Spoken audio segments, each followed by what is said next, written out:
Coming up on this edition of VCU In-Depth, documentaries from students in VCU's Robertson School of Media and Culture. We'll pay a visit to Richmond's Monument Avenue to see how residents here are looking at this historic boulevard with new perspectives. And then we'll look back at a classic documentary about a prison program that uses a unique way to facilitate inmates re-entering society. VCU In-Depth begins right now.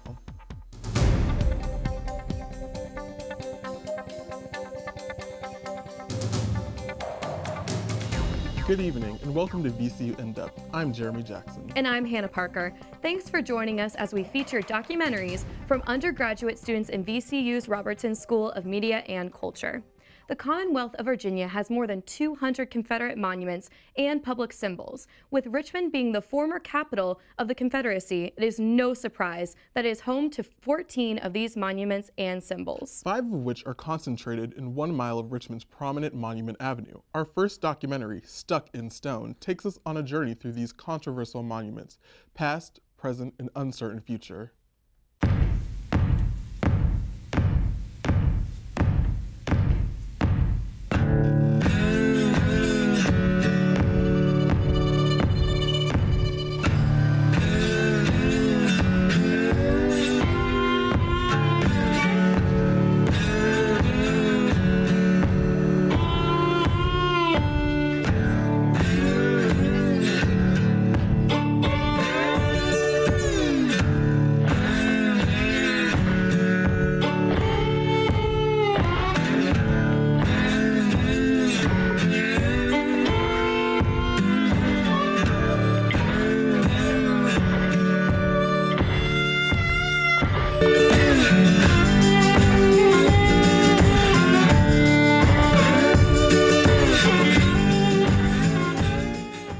If you step back, we've been doing this place-making, monument-making thing for a long time.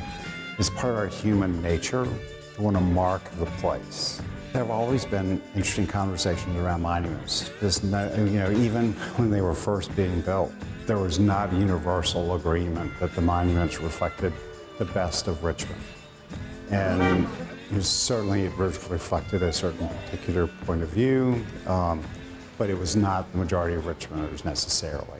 Free Republic! Free Republic! Free Republic! Free... Every time we have these discussions about other statues in Richmond, people say, oh my God, I can't believe that everything has to be so controversial that everybody wants to argue about it. And we say, they've always argued about this kind of stuff. That's what you do. Immediately after losing the Civil War, you don't start erecting monuments to your heroes. It took a while to work these things out. And for that reason, the earliest memorials tended to go up in cemeteries as places of mourning. The obelisk, that's in Hollywood Cemetery, the sort of pyramidal form that's there, about 18,000 Confederate soldiers buried there. They came along with things that were monuments that were sort of more pitching an idea and promoting a reason that they wanted people to understand about the war, a reason why it might have happened. You have to be a part of the solution. I'm only here to educate you. What are you doing? It was really about Lee, right? What are we going to do? How are we going to memorialize Lee? And there were a number of competing visions for what that monument should look like and where it should be. The first monument on Monument Avenue was the Lee Monument, which was unveiled in 1890. And Monument Avenue really barely existed at the time. There hadn't been any houses built on Monument Avenue yet. It was chosen as an open site for the Lee Memorial in 1890 with the idea that actually it would improve the property values and help to bring about more tax revenues. When they laid out Monument Avenue and thought about it as a housing development with this monument, this was the only monument they were planning at the time.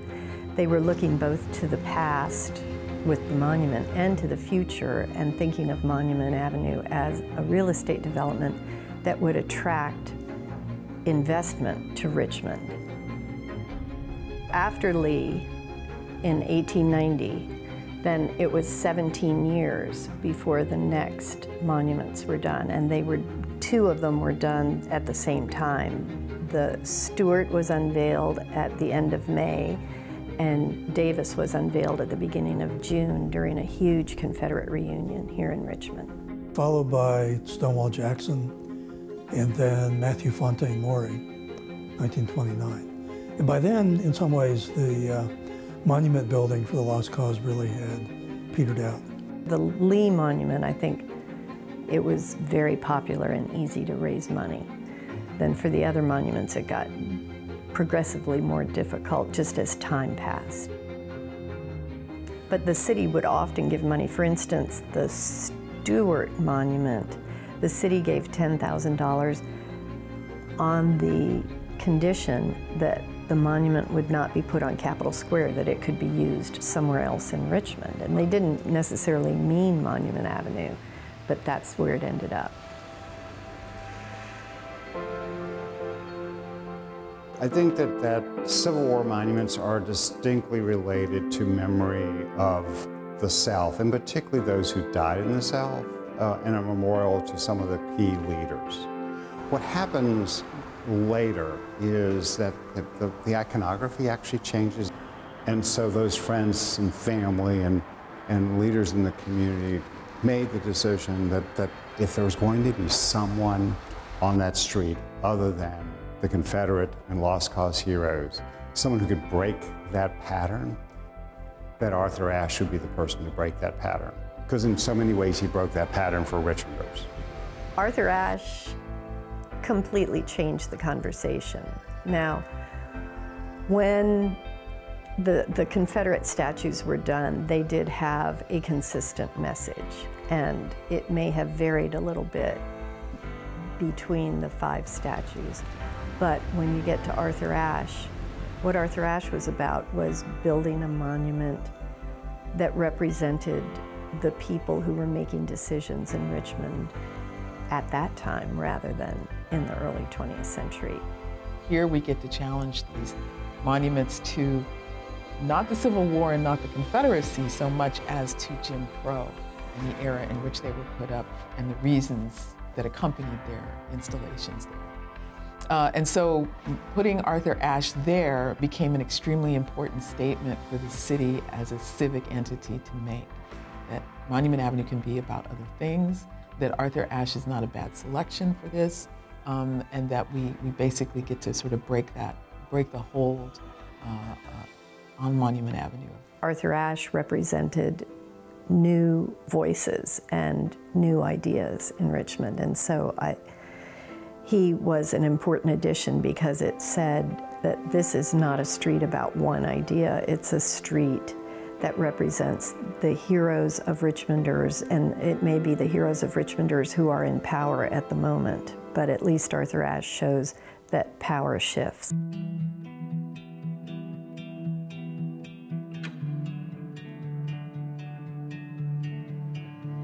Right now, it's presenting really one side of the story.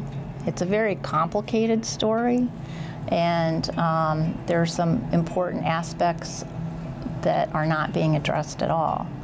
And one of the things that I look forward to is all the ways in which we, and by we I mean Richmond, can interpret Monument Avenue to the fullest and hopefully use technology to help with that, so that when people come to visit, they have a completely different experience than the one they've had. Folks who were busy putting up these monuments, they called them shrines. They described them as, sanctified spaces, right? They meant it. And that is how they saw it. Now that language had to shift in the public over the years because other people were like, nah, this is not what they mean to me, and that kind of, we do not sanction the idea that those things are that precious. Many times in the past there have been discussions about the removal of monuments and the repositioning of monuments, and this is another one of those moments. I think it's an important one now, because it does allow Richmond to have some of those difficult conversations about the central nature of race in our history, and that these monuments are painful reminders of Richmond's role in slavery. I think that Shockoe Bottom is our generation's Monument Avenue, and we are spending a tremendous amount of energy discussing Monument Avenue and trying to fix what we consider the wrongs of another generation while we are ignoring our own chance to make a statement. And Shockoe Bottom and the slave trade that happened in Shockoe Bottom is so important. And we need to be talking about it and making decisions about it at the same time. And hopefully we can do that. Between 350 and 500,000 people were sold out of that one street. And yet there are very few markers there. The Civil War was not about just noble soldiers fighting each other and then shaking hands and going home. It had to do with ending slavery. I mean, this city was the second largest domestic slave trading market in the country. That affects every aspect of daily life. And it would be good to understand that. Because if you took a snapshot of the city, you would see all the people who lived here and who were living with the fact that slavery was an active and normal part of economic life in the city. If you look at the landscape of the city, what story do we tell? And so that kid that gets up and gets on the bus in the morning to go to school, does that kid see the story we want them to know about themselves in the city? Or a visitor who's zipping off of the interstate and coming in to visit Richmond and they drive into town, what will they think about Richmond if all they see is one street? The idea is to, instead of leaving the monuments there for whoever to say, what is this and does it apply to me, to provide explanatory information, where they came from. At the time, controversies were involved, who did the sculpture and what it means. And doing that is not as easy as it seems. There's been the suggestion, of course, of complete removal, which legally isn't really an option at the moment. There would have to be, legislative change to bring that about. There's been the option presented for selective removal and maybe just remove one. There have been suggestions about adding additional monuments, which I, fully support. There are so many people who say, oh, you can't get rid of them because they're such great art. Maybe they are art, but they are also propaganda. And so if in fact you want to leave them where they are, you have to do some sort of explanation to say that now looking back on it, we look at these and we think, maybe there's something else we need to say about them. I hope that the monuments remain and that we come to more fully understand them, and that everybody comes to more fully understand them. They've had their lifespan. It's time to put them to bed or bury them or whatever. They came into being for a very specific purpose. They cannot serve that purpose anymore, so they should go.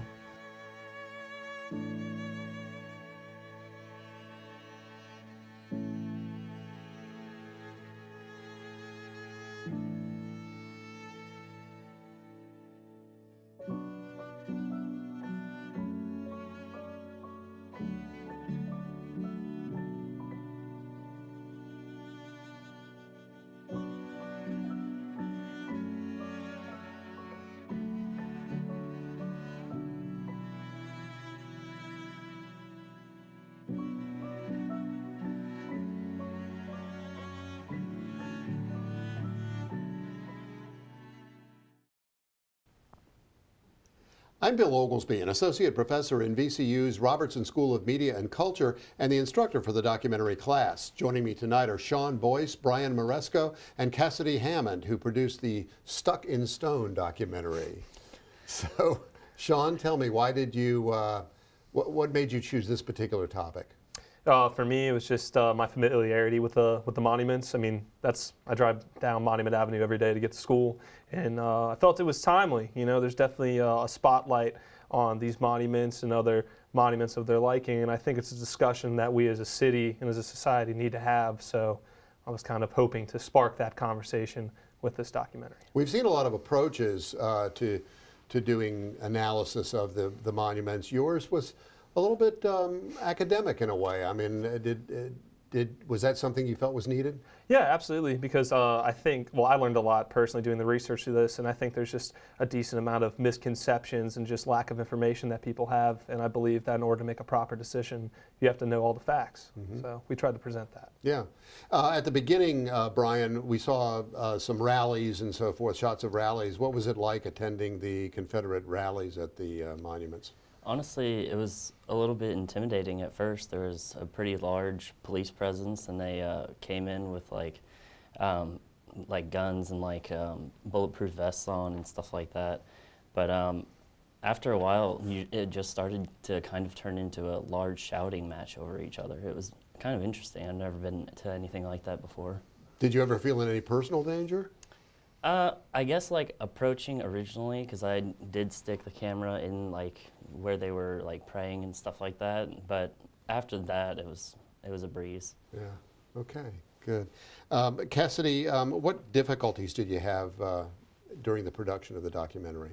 I think we had a few difficulties, but one of the primary ones we did have was getting the personal opinions from some of our interviewees. Because it's such a controversial topic, a lot of our interviewees, because of their places of work, didn't want to give us their particular opinion on the monuments, which is a little difficult when you're trying to create a documentary like this. But we just took it slow, asked them questions that preemptively got to what our end goal was, and I think it ended out turning out really well. Okay, well good. I thought it was very interesting. Thanks a lot, guys. Thank you. I've been speaking with Robertson School students and documentary producers Sean Boyce, Brian Moresco, and Cassidy Hammond. Good job, guys. Thanks, Dr. Oglesby. Many retired racehorses face the threat of neglect and abuse, but one national program has created an unlikely home for these thoroughbreds: prison. After being screened for a unique program, Virginia prison inmates get an opportunity to care for horses, forging a bond full of second chances. In this classic documentary called Take Two, we look at how these bonds change the inmates' outlook on life. It's almost was like an honor, because you go in, you do your time, don't say nothing, you don't snitch, you don't tell nothing, then you get back out and you got a little respect. And that's how I was looking at it.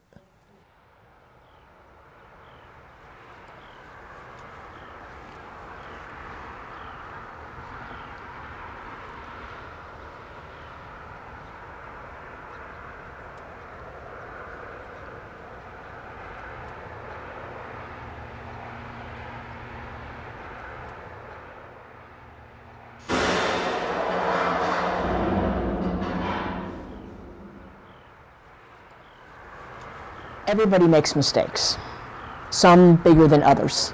It's overwhelming. So you hope that when they leave here from this program that we've given them a basis of people that they can contact on the outside if they need help, and give them the confidence that they can do this.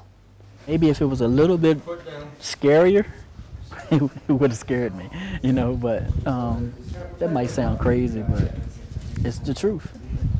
A lot of people can live in here and can't live out on the street.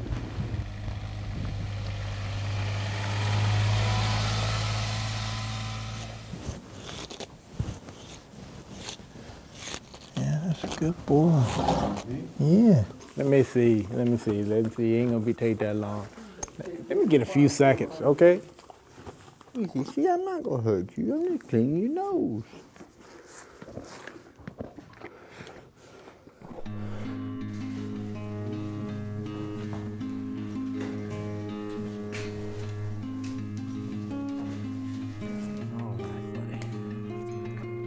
All right, buddy. I think we're that move.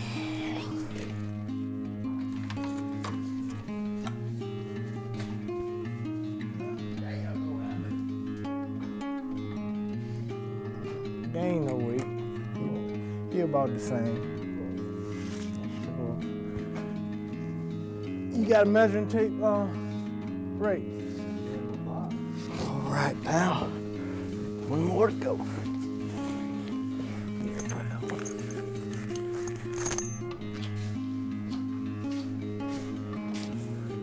Make this quick and painless as possible. All right, buddy. You big baby. You a big baby. Well, I grew up from a pretty good family. When I was in high school, my father had passed away, and my whole life changed. And, I had to do what I had to do to, you know, help my mom out. I had a drug problem, and I ended up doing some larceny stuff and taking stuff to support my drug habit. And you know, everything just one thing led to another. But yeah, it just got out of control, and that's why I'm here. I used to work all the time, saved up a lot of money, and then somehow it got taken. So I'm like, I got to get all this back. I've been working all these years for nothing. So I decided to start hanging with my family, because a lot of them was on drugs or selling drugs. And then that's how I got into it. I had to grow up fast. I made a choice to sell drugs instead of going to school, furthering my education. And it's been down here ever since then. I spend a lot of my time locked up. This time I'm doing 14 years, so I got like 2 years and some months left. So I'm like, I need to change something, because I don't want this to be the rest of my life, being incarcerated. The favorite part of Atlas's day right here. Man, buddy. Favorite part of your day right here.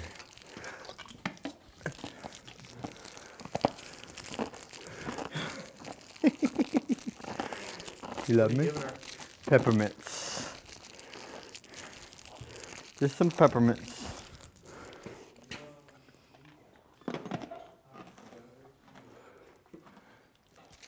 We're under a study with VCU and Virginia Tech to find out why this program is the most successful in the country. Recidivism rate across the United States is about 36–38%. Virginia has the lowest recidivism rate, which is 24%. This program is 5 and less. So we have to be doing something right. Down here, it's totally different because the people treat you different. I like the time I get to spend with the horses. I like when you get to see them, their attitudes change. Like being down here makes you feel like you want it, like you need it to help the animals. And it also helps myself. When I first came in the program, I mean, I'm pretty much the same all the way around, because I had decided that I was going to change the way I live anyway. But this was like, you know, to push me further towards that goal. And when you're working with positive people, you can't help but be positive. I guess you can get a little serenity down here, if you want to say, a little peace when you come down here. It just takes you away from all of the thoughts of being at home. You know, it gives you a little sense of freedom in a sense. I could say I'm on a different level of responsibility. Coming down here, taking care of the horses is kind of like taking care of kids, really. It's like soothing. It's like when you go play with the horses or you go pet them, they'll nudge up against you, like they know how you feel. Like you might be down. They like people almost. It's like they have their own days where they not feeling good, or they down, or they mad, or they acting stubborn. It's like humans almost, and they give you the same interaction like dealing with a human, but they're an animal. That's probably my most favorite thing, to watch how each individual horse, they're all the same, but they're all so different, you know, just like us, you know, as humans. And I think it's kind of how a horse is when they're acting up and you have to correct them, and, you know, then you feel bad because you've had to scald them a little bit, you know, and that's kind of the same way with the child, you know. But the bonding just is unreal, and I never could see myself, and I'm 40 years old, I never could see myself bonding like that. I mean, they can't talk to you, but they get their little, you know, signs and stuff that you know that they listening or they there for you. I mean, I actually sit there and talk to the horses, And it's like they sit there and listen, and nobody complains. It kind of gets you out of the part of being incarcerated for just a few minutes. And he's going to be certified in entry-level groom. And as I was asking him the question of, tell me 3 things that your horse will do to let you know that he is understanding what you're wanting him to do. And if they leave this program and say, you know, my time at James River the difference was this program and what the people did and how Laura treated me and gave me back my self-respect, to me that's worth everything. We all broke the law and we all had to pay for our mistakes, and we all look for a second chance, maybe a third chance. So hopefully I can get that second chance, a third chance. Because I'm too old for this. I'm getting too old for this. I'm too old for this. I really want to open like a non-profit to help kids before they get into a situation like mine. And maybe, you know, integrate the horses in with that to help them, to show them that this is what helped me. It's like a freedom and it's like nurturing at the same time. The horses help you through a lot of things. I definitely feel very confident that I won't return. I don't, like I said, I see what my issues have stole from my life, and I'm grateful to have this opportunity because this has been a tough time, but I could be dead. And having a second chance is an awesome chance. So many people don't have that chance again.